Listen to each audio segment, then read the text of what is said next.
Cleveland kidnap victim Michelle Knight, who may have had the most harrowing ordeal in Ariel Castro's house, slipped away today from the hospital where she has been staying since being freed from a decade of captivity, leaving her family confused and angry.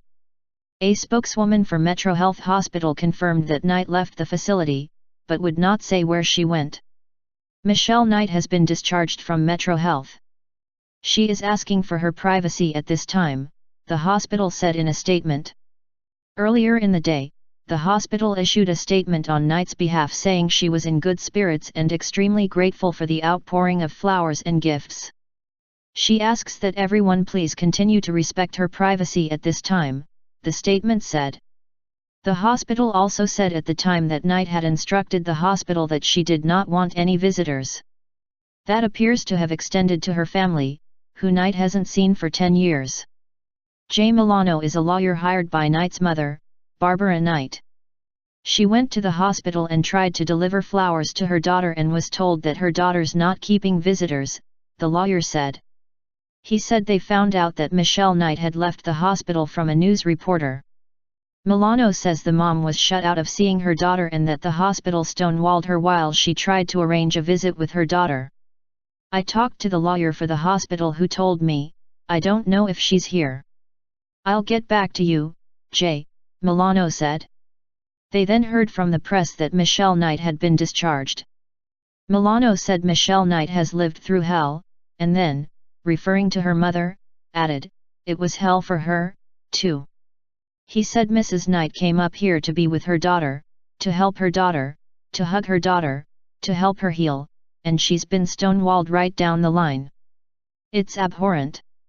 To be working with the hospital, to see her daughter and the next thing she hears is that her daughter is gone, we don't know where she is, it was a terrible blow for her, Milano said.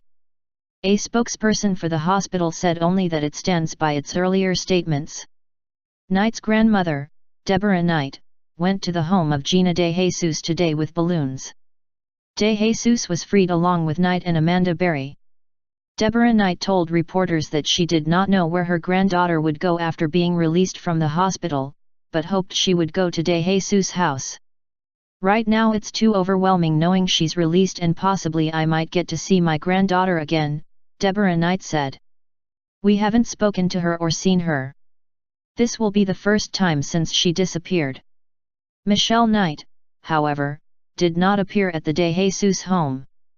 Knight, 32, was freed Monday from more than a decade of captivity, but while Berry and De Jesus went home to warm welcomes from their families and their neighbors, Knight remained in MetroHealth Hospital until today. Knight appears to have had her own special hell before, during and after her captivity. She was the first of Castro's victims to be kidnapped, according to a police complaint when she was snatched on August 23, 2002. She was 20 years old at the time and in the midst of a custody fight over a child she now hasn't seen now in more than a decade. And while there were major publicity campaigns to find Berry and De Jesus, few outside of Knight's family knew she was missing until she was discovered inside Castro's house. A missing persons report was filed by the family, but apparently she was dismissed as a runaway by authorities and the case wasn't given much attention. After 15 months, she was removed from the FBI's database of missing people because police could not reach her mother to confirm she was still unaccounted for.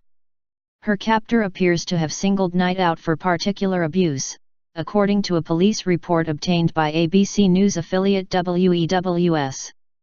When Berry became pregnant, Castro told Knight to help Berry during labor, with her only help a kiddie swimming pool intended to keep the mess to a minimum. Michelle delivered the baby and Michelle stated that Ariel told her that if the baby died, he'd kill her, the police report states. In what must have been terrifying on several levels for Knight, the newborn baby, named Jocelyn, stopped breathing. Michelle stated that Jocelyn, victim 4, stopped breathing at one point, but she, Knight, breathed into her mouth and breathed for her, the report states. Knight may have saved both their lives at that point. The woman told police that Castro got her pregnant at least 5 times. Each time Castro forced an end to the pregnancy with his own cruel version of an abortion, the police report said. She stated that he'd starve her for at least 2 weeks, then he'd repeatedly punch her in the stomach until she miscarried, the police report says. The intensity of Knight's relief at finally being rescued was recorded by a Cleveland police officer identified only by his last name Johnson, who wrote the report of the women's release. Police arrived at the house after Barry escaped, but Knight and De Jesus remained inside. The officers first checked the basement, but found no one. They then walked up the stairs to the second floor. As we neared the top of the stairs, Officer Espada hollered out "Cleveland Police," at which time Michelle Knight ran and threw herself into P.O. Espada's arms, Johnson wrote in his report. When De Jesus emerged from another room, Officer Espada then put Michelle down, who then jumped into my arms, Johnson wrote. Since the women's rescue, Barry and De Jesus have gone home to warm welcomes by their families and neighbors.